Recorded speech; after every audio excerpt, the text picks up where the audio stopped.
Mariana. Era este o nome de Branca Carvalho nos tempos da clandestinidade. Antes, em 1972, tinha aderido ao Partido Comunista Português e ajudado a preparar uma manifestação contra a guerra colonial e a carestia de vida no Porto, entre outras ações. Passou à clandestinidade em 1973. Mudou o nome, o penteado, a cor do cabelo. Teve de aprender a viver com um salário de 500 escudos e a trabalhar numa tipografia clandestina. Passou a ser uma suposta dona de casa, casada com um suposto projetista, longe do resto da família. Dormiam em quartos separados. Quando o falso marido quis que fossem um casal, Branca recusou. O camarada esteve 15 dias sem lhe falar. Quando apareceu lá por casa um suposto tio com orientações para tarefas subversivas, Branca queixou-se. Mas o tio disse para não levar a peito que o mais natural era que ela e o camarada acabassem mesmo juntos. Este é o podcast Clandestinos, uma série de histórias sobre pessoas a quem o 25 de Abril de 1974 devolveu a liberdade, mas também o próprio nome. Eu sou Inês Rocha. Neste episódio, a jornalista Ana Cristina Pereira leva-nos ao mundo de Branca Carvalho, que se reinventou criando um centro de ocupação de tempos livres e hoje está reformada.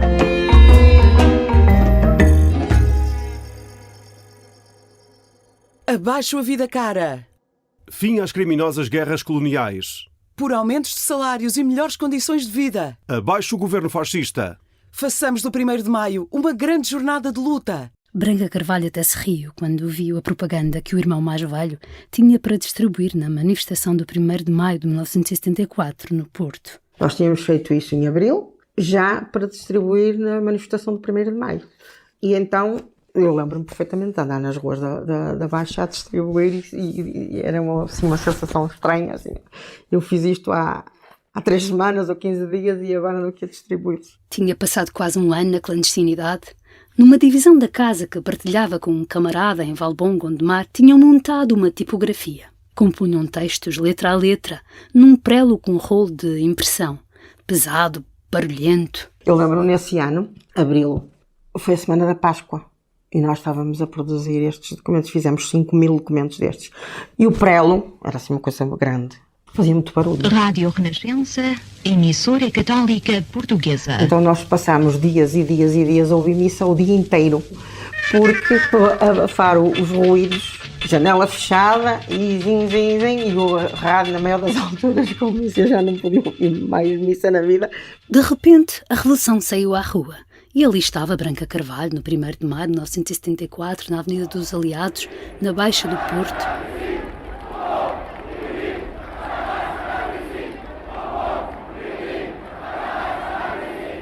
Branca Carvalho está prestes a fazer 71 anos. Naquela altura, estava prestes a fazer 21. A sua consciência política não era coisa recente. Terminada a 4ª classe, teve de começar a trabalhar. Aos 11 anos, fazia serviços de limpeza em casa de familiares. Aos 13, assumiu uma tabacaria aberta pelos pais numa janela lá de casa. Eu não achava muita piada porque eu não gostava de estar em casa, eu preferia andar fora. Mas nesse período foi necessário e eu fiquei. Portanto, foi essa tabacaria. Depois daí fui saltando até procurando sempre coisas melhor, onde eu me sentia melhor. Trabalhou num supermercado, num café, num escritório, numa livraria. E, no entretanto, voltou a estudar e conheceu muita gente com consciência política.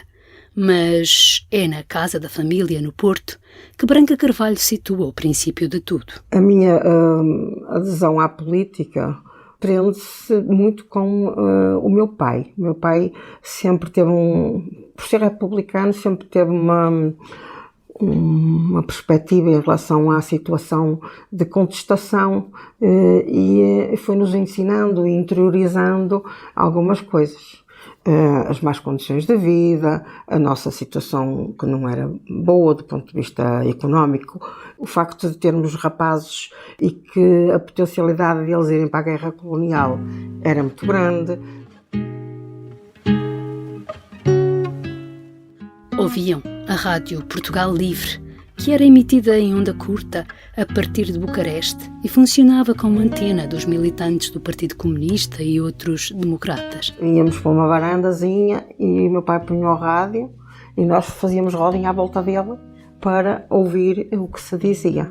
Também eu acho que nesse aspecto ele nos ajudou a formar e informar. E o divertido nessa audição é que o rádio, não sei por que razão, só funcionava com uma cafeteira de água em cima. E nós partíamos-nos a rir. Ele punha o rádio, vai buscar a cafeteira. Ia buscar a cafeteira, punha a cafeteira em cima do rádio, lá ia rodando, está a dar. Então ficávamos ali todos a ouvir. Aos 16 anos, já estava envolvida na política. Foi nas eleições legislativas de 1969, as primeiras já sem António de Oliveira Salazar na presidência do Conselho, já com Marcelo Caetano. Porque a oposição democrática tinha ali na Rua 31 de Janeiro um espaço aberto só nessa altura, mas eu ajudava a tomar conta e a entregar documentos, ia falar com as pessoas, ia receber, ia informar das atividades que se iam realizando. Portanto, comecei em 69, depois em 72 aderi ao Partido Comunista e participei na divulgação daquela grande manifestação que se fez no Porto contra o custo da vida. Vamos todos protestar contra a subida do custo de vida. Todos na Praça da Liberdade, às 6h30 da tarde, no sábado, 15 de abril. Às 18h40 daquele dia, alguém levantou uma bandeira nacional e caíram milhares de panfletos e de vários lados as pessoas gritaram: Abaixo a carestia de vida! Aumento geral de salários! Abaixo as guerras coloniais! Feriado no 1º de maio! Abaixo o fascismo! As forças policiais, fardadas e à paisana, investiram com cães polícia, cacetetes e marracas de aço contra os manifestantes. Muita gente foi presa. Branca Carvalho fugiu, mas não se amedrontou. No dia 19 de maio de 1973, por volta das 19 horas, fui com a irmã gêmea, Maria Fernanda, à tipografia Valformoso, ali perto de casa, imprimir 18.000 panfletos sobre Catarina Eufémia, morta por um elemento da GNR por lutar por pão e trabalho. A juventude é juventude, sangue na guerra, e nós decidimos em 72 para 73, eu tenho aqui, fazer um documento para o Dia Internacional da Mulher. 8 de março de 73. E eu e um grupo de amigas, pronto, nós juntávamos, conversávamos, nós fazíamos uma coisa para o Dia da Mulher. E então decidimos fazer um texto sobre a Catarina Eufémia. Tal como Catarina Eufémia, milhares de mulheres portuguesas têm sofrido a repressão, a fome e a miséria. Muitas têm morrido e vão morrendo lentamente de fome e por doença, cujas causas são as más condições de vida e a falta de assistência médica. Apenas por lutarem por melhores condições de vida para o povo português e por se manterem firmes nos seus ideais democráticos, centenas de mulheres têm sofrido nas prisões da PIDE-DGS. Um dirigente do partido nessa altura veio ter comigo e disse-me: olha, rapariga, vocês fizeram uma coisa muito interessante, mas tenham em conta que a PIDE vai procurar-vos rapidamente. E nessa altura, quando me disseram isso, puseram logo a questão: olha, é agora que vais decidir passar à clandestinidade ou vais correr o risco de provavelmente ser presa? 3 pessoas foram presas na Amadora por andarem a distribuir aqueles e outros panfletos. O sócio-gerente da tipografia foi chamado à PIDE-DGS. Maria Fernanda também. De Branca Carvalho, nem sinal. Os pais disseram a um agente que foi lá à casa procurá-la que ela estava de férias. Ele não acreditou ao avaliar pelo relatório que então escreveu. Andaria ligada a indivíduos suspeitos de desenvolverem atividades subversivas ou pelo menos esquerdistas, e o seu desaparecimento pode estar relacionado com essas atividades. É possível que Branca Carvalho seja atualmente funcionária do PCP a viver na ilegalidade e daí ser desconhecido até para os pais o seu paradeiro. Branca estava a fazer de conta que era uma doméstica casada com um homem que fazia de conta que era um desenhador. Chamava-se Mariana. Mudar, nunca pensei que tinha que mudar de nome. Não era só o nome. A arte do disfarce forçou a uma mudança radical de estilo. Eu gostava de vestir calças, eu gostava de, assim, um bocado hippie, não é? E de usar a minha boina e de essas coisas. E de maquilhar e Nessa altura, quando me falaram, não, a tua roupa tu não podes levar, nós vamos-te arranjar umas roupas para ti. Naquele tempo, uma mulher a viver sozinha numa casa despertaria curiosidade, intriga, mal dizer. Um homem sozinho também não passaria despercebido. Teria de viver num quarto ou de partilhar a casa com camaradas. Para sobreviver na clandestinidade, havia que aparentar uma vida comum, pacata. Para isso, a regra dentro das casas clandestinas era um casal heterossexual, real ou fictício. Nessa altura eu comprei uma peruca para levar, com umas madeixas loiras e assim uma coisa esquisita, mas aparentemente eu não desgostei de me ver e fui comprar uma aliança de casada. Os papéis de género estavam muito definidos. O usual era o homem desempenhar tarefas no exterior. Era ele quem contactava outros elementos do partido, debatia a situação política, as lutas a travar. À mulher cabia defender a casa, onde já se vira uma mulher andar por aí. Branca Carvalho não acatava o papel então atribuído às mulheres. Não se via como uma semi-pessoa devotada ao governo doméstico. Fazia as lides da casa e protegia, estabelecendo relações cordiais com vizinhos e estando atento aos sinais, mas não só. No nosso caso também era um bocadinho diferente, embora essa aparente organização das tarefas, como eu também compunha texto e também imprimia, também tinha as mesmas tarefas que o companheiro. O que eu entendia que era um bocadinho mais sobrecarregada do que ele, porque eu fazia tudo o que ele também fazia e depois ele saía com um rolinho na mão, porque teoricamente, perante o senhorio e um ou outro vizinho, ele era desenhador. E eu, dona de casa, portanto, cozinhava, limpava a casa, arrumava, punha a roupa a lavar à mão, no tanquezinho que tínhamos na varanda, e a minha e a dele, para secar, a passar a ferro, e depois a Sua Excelência chegava e vamos almoçar, vamos trabalhar, e trabalhava ao mesmo nível. Um desafio governar a casa com um magro salário pago pelo PCP, que tinha uma rede de recolha de fundos e donativos para financiar o aparelho clandestino. Nós recebíamos no final do mês o nosso vencimento, que naquela altura eram 500 escudos cada um. Dávamos uma percentagem para a água e para a luz, para não sermos desresponsabilizados desses encargos, e a comida. Aquele valor tinha que dar para isso. E a renda era paga pelo partido. Nós tínhamos que fazer umas refeições muito pobres, não é? Porque naquela altura o bacalhau era barato, comprava-se um bocadinho mais de bacalhau, mais ovos, legumes era se podia, fruta era raro, leite, pão, e ficávamos por aí. Portanto, as compras no fim do mês era o básico, o arroz, as massas, o azeite, aquelas coisas. Estavam naquilo havia poucos meses, quando Branca Carvalho se foi surpreendida pelos avanços do camarada. E ao fim de estarmos uns meses a viver na casa, ele convidou-me para ser companheira dele. E eu disse que não queria, pronto. Não era a pessoa que eu pensava ter como companheiro e não estava disponível para isso. E, portanto, ele tinha que seguir o rumo dele e eu o meu. E ele não achou muita piada. Pronto, nessa altura foi bastante complicado. O falso companheiro adensou-lhe a solidão, que já era tão extensa, tão intensa, tomada por uma missão secreta que obrigava a fazer-se passar por quem não era. Branca Carvalho não podia contactar familiares, não podia contactar amigos. Só saía para o indispensável, fazer compras, entregar material, seguindo sempre pelo itinerário indicado, a pé. A casa era suposto ser o lugar onde se sentia segura. Reagiu mal. Pronto, que não queria, mas eu também não sei o quê, também era solteira e não sei o quê, estava sozinha.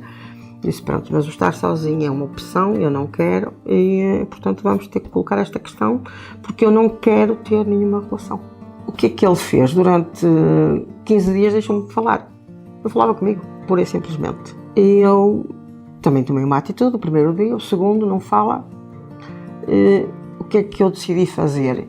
Fazia-lhe comida, cozinhava para nós, mas cozinhava só para ele, não fazia para mim.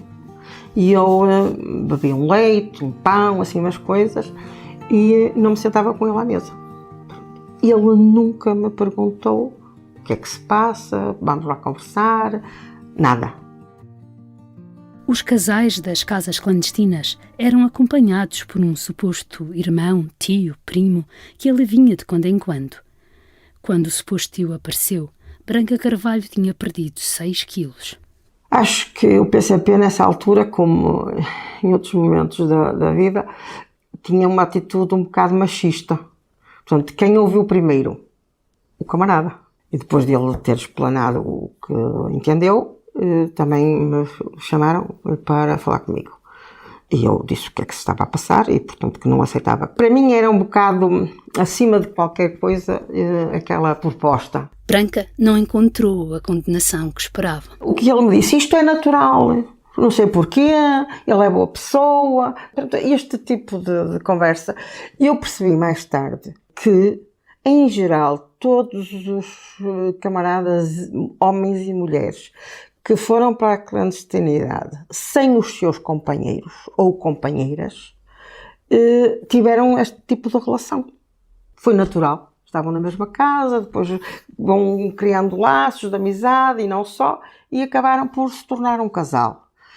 E eu detetei isso depois do 25 de Abril. Claro que depois do 25 de Abril a vida provou que as expectativas, a forma de estar, tudo era diferente. E então aconteceram os divórcios, muitos mesmo. O parceiro mudou de atitude e lá continuaram a trabalhar. Ficámos ainda uns tempos com a promessa de que durante uns meses nós íamos estar ali na tipografia porque era muito necessária e a seguir iam criar as condições para eu sair para outro local, com outras pessoas ou ir para o estrangeiro, qualquer solução. Nas suas costas, o partido tratava de lhe arranjar marido. Tinha um namoro antes do 25 de Abril e quando me falaram de ir para a clandestinidade e assim, e o fulano assim, quero lá saber, isto é um namorico, não há problema nenhum.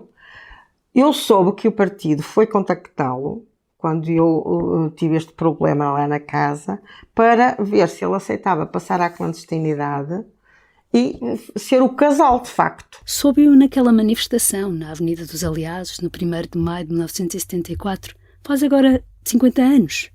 O rapaz juntou-se a ela e à família. Dizia lá, eu também fui convidada para ir para a clandestinidade e me parece que ia estar contigo, assim, olha-me Deus. E foi verdade, porque depois, mais tarde, dirigentes do partido disseram isso. Estavam a preparar uma situação em que ele podia estar comigo na clandestinidade. Não sei se ia dar para um resultado. A sonhar com a possibilidade de fazer o jornal Avante, naquela tipografia compunham e imprimiam 2 jornais sectoriais, o Têxtil e o Camponês, e documentos com os quais esperavam aumentar a consciência das massas contra o fascismo e as guerras coloniais. Agiam com todos os cuidados conspirativos. Um dia, houve um problema na eletricidade e o senhorio teve de lhes entrar lá em casa. Tínhamos um dos quartos ocupados com a tipografia. Com o prelo, com as caixas dos textos, das letras, as tintas. E assim, agora o que vamos fazer? Toca desmontarmos a tipografia toda.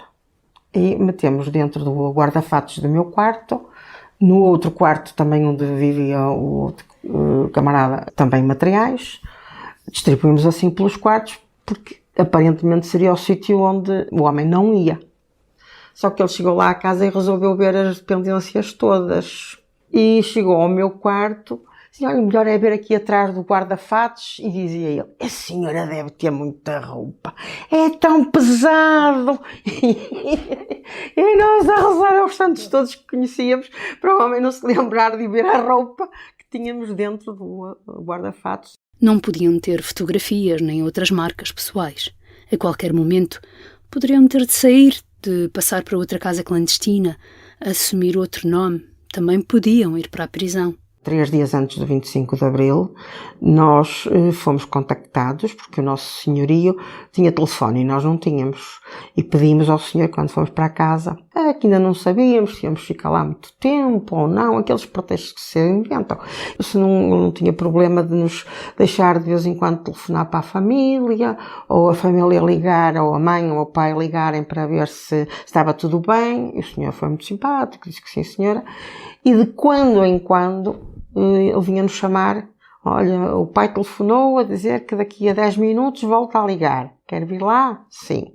Aquilo sempre eram conversas de código, não é? E então, 3 dias antes do 25 de Abril, nós recebemos uma chamada para ir atender, e era a dizer-nos para nós sairmos da casa. O suposto tio que ia lá à casa tinha sido preso. Acontecendo algo assim, mais valia prevenir. Quem sabe que informação poderia sair-lhe ao ser torturado pela PDGS. Estavam eles nisso quando os militares fizeram o golpe de Estado que o povo transformou numa revolução. Grândola Vila Morena, terra da fraternidade,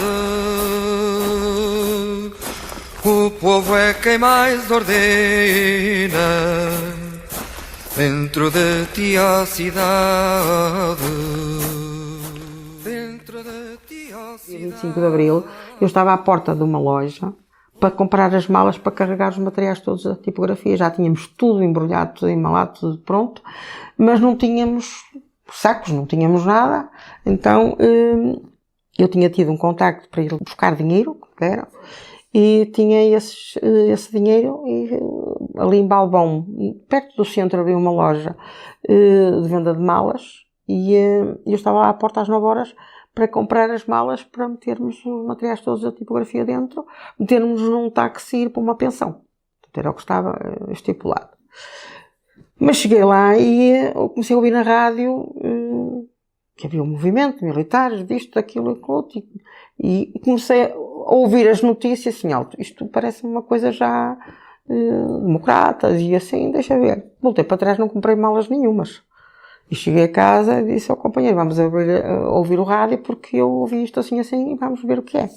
Olha, e não comprei as malas. Cautelosos, os dirigentes do Partido Comunista só no dia 29 de abril os autorizaram a ir a casa. Vim de caminhonete até ao centro do Porto, até à Baixa, e depois apanhei o autocarro na Baixa para a casa dos meus pais. Saí do autocarro, vim a pé um bocadinho até à porta de casa e ia atravessar a rua o meu irmão, que esteve em Moçambique. Tinha chegado também no dia anterior, 2 dias antes. E eu chamei por ele.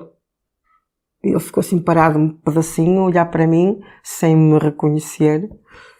E eu disse, olha lá, então já não me conheces? Pronto, ele agarrou-se a mim, pegou em mim ao colo, deu não sei quantas voltas. E começou a bater à porta com toda a força. Veio toda a gente à porta a ver o que é que se passava.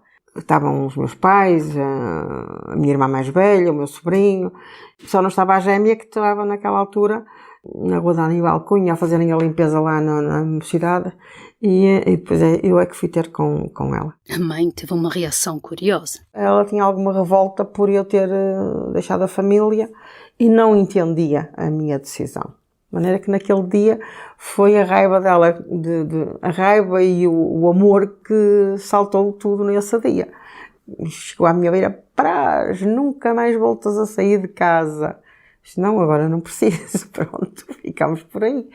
Mas foi uma alegria imensa. No 1º de maio, que explosão!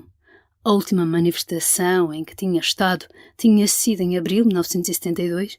Muita gente, muitas pessoas que à nossa volta, que também conheci e que não imaginava que pudessem estar ali, mas foi sobretudo o banho da multidão de alegria que as pessoas sentiram, abraçávamos uns aos outros, reencontramos montes de pessoas que já não víamos há muito tempo, foi uma coisa espantosa mesmo.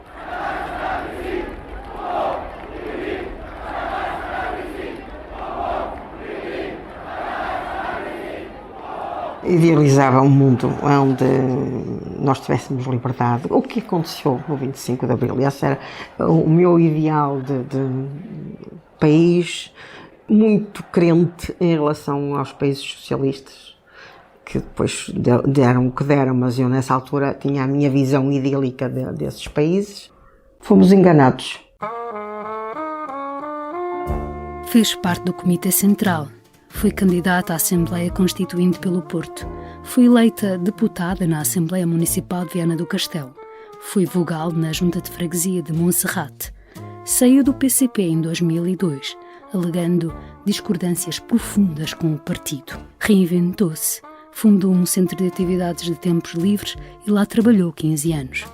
Agora, que está reformada, é uma entusiasta da Universidade Sénior, sempre pronta para partilhar a história de resistência antifascista de que faz parte.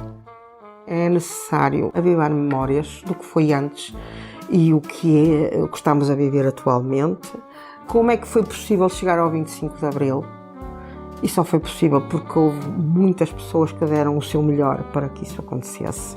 Sem saudosismos, mas falar das coisas, lembrar para que a memória de facto não se apague. Mas ter um discurso um bocado mais atual.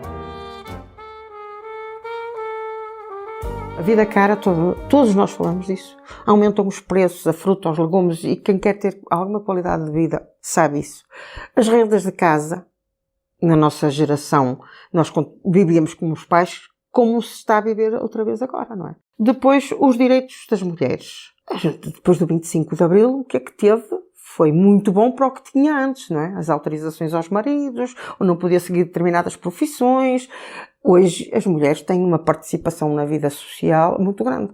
Eu tenho muito medo que haja algum retrocesso com estas políticas que parecem estar a desenhar-se. Continuam atuais algumas palavras de ordem que distribuiu no 1º de maio de há 50 anos. Abaixo a vida cara! Fim às criminosas guerras. Por aumentos de salários e melhores condições de vida. Clandestinos é um podcast original do Público, conduzido por mim, Inês Rocha. A sonorização deste episódio foi feita pelo Ruben Martins. A entrevista e o guião são da jornalista Ana Cristina Pereira. O som foi captado pela Teresa Pacheco Miranda. A coordenação é da Patrícia Jesus. Chegamos assim ao fim desta série. Se ainda não ouviu, tem mais 4 episódios de Clandestinos disponíveis. E se gostou deste podcast, não deixe de nos deixar uma avaliação na aplicação onde ouve. Entretanto, há mais podcasts do Público para ouvir sobre o 25 de Abril e não só. Saiba tudo em público.pt. O Público fica no ouvido.